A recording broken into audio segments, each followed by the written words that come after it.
Early imperialism, or you could actually like title this like setting the stage for more imperialism and everything. So before the mid 1890s, really, the United States government was very seldomly involved and interested really in foreign affairs. Really, we weren't like isolationists necessarily, but we just were maintaining like normal diplomatic trade ties kind of thing.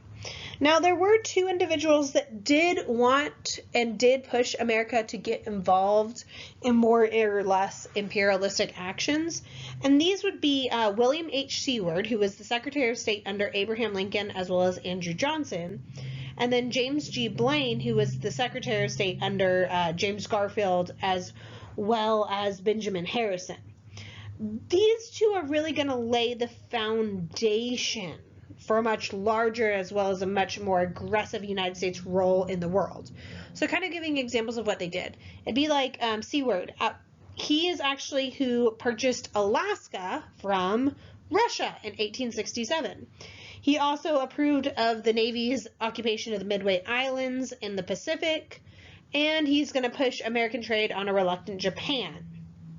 The other thing Seward does is he repeatedly tries to get the United States some sort of Caribbean naval base. However, you have to keep in mind when this was, like with right after the Civil War and everything, basically people saw this as basically a bit too far and too fast for public opinion.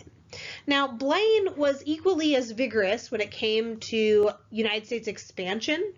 One thing he's really going to push for is United States sovereignty over any kind of canal being built in Panama. He doesn't quite get it under him, but like he's pushing for that. He also would propose like a customs union between the United States and Latin America. Now, Latin America is actually going to reject this because they didn't want to be subservient to the United States, but they do go on to basically agree to a new plan of American Union that just promotes like hemispheric understanding and cooperation. So really under these two, and prior to like the 1890s, a lot of American foreign policy is underdeveloped, it's sporadic, it's impulsive, and we're going to see a lot of imperialism as we get into it more is very much indifferent to Africa, and it's actually very much not involved in Europe. Where we do see America getting involved in imperialistically early on is Hawaii. So actually, as early as like 1842, the United States announced opposition to European control of Hawaii. And so what that meant is Hawaii actually, for a time, would be continued to be ruled by native monarchs. But we're seeing American influence in Hawaii really growing during this time. You see a lot more Americans arriving, setting up sugar plantations, and basically are going to dominate the economy shortly after. On top of that, America is going to really tie Hawaii into our economy through treaties, as well as really integrating the islands, not just economically, but giving the United States control over like Pearl Harbor. And so we're going to see that we're having a military base there as well. Well, then this brings us to 1887. So 1887, the United States is actually going to reject a proposal made by Britain and France together that would have jointly guaranteed Hawaiian independence. Instead, America is going to reject that and is going to endorse a new constitution in Hawaii that did give political power to basically wealthy white residents on the island.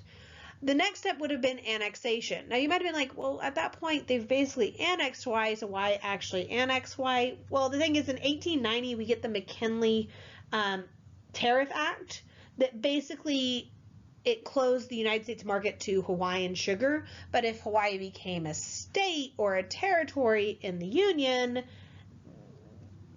then it wouldn't have closed them off from it. On top of that, around that time period, Queen Liliuokalani She's going to move to restore native control of the island, and that was basically the last thing that these white planters wanted.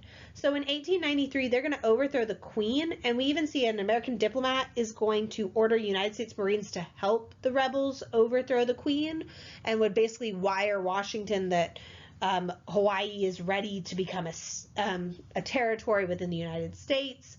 They set a new provisional government to Washington. The thing is, this new provisional government had no native Hawaiians on it.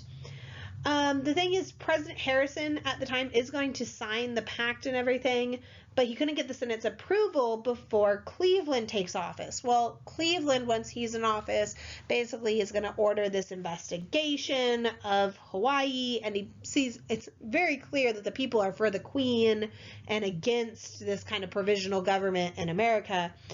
And so he apologizes to the Queen and rejects annexation. And that's going to set off this really big debate across the United States about annexing territories. Generally, you see, and like I said, this is a generalization here, Republicans tended to support annexation, and the West Coast tended to support annexation on like all of the commercial and strategic, basically, value of Hawaii. Now, Democrats generally tended to oppose annexation because they felt like the United States shouldn't desert all of its traditional principles and become a colonial power like Europe. They saw the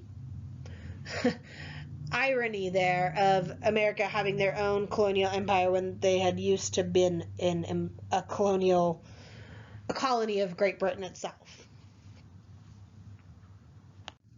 We also see America getting involved imperialistically early on in South America in a couple of different incidences. This is things like in Chile in 1891, American sailors got involved in this drunken brawl and 2 Americans died, others were injured, dozens were put in jail, and basically President Harrison at the time of America is going to threaten military retaliation against Chile unless they apologized and paid indemnity.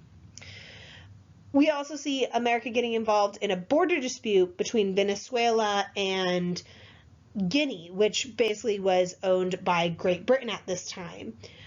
This is going to cite the Monroe Doctrine, where we see Cleveland basically is trying to challenge Britain's control of Latin American markets and is going to insist on arbitration between these 2 different nations. This is all about asserting American supremacy in the Western Hemisphere, and Cleveland's going to urge Congress to establish a commission to determine a boundary between the 2 and even enforce it by war if necessary. Britain is actually going to agree to the arbitration pretty quickly, but actually it really angered Latin America more than anyone else, because basically we decided to all the terms of arbitration with Great Britain without involving Venezuela. And so at first they protested, but then they eventually bowed to American pressure. So these are the kinds of incidences we're seeing early on when it comes to American imperialism.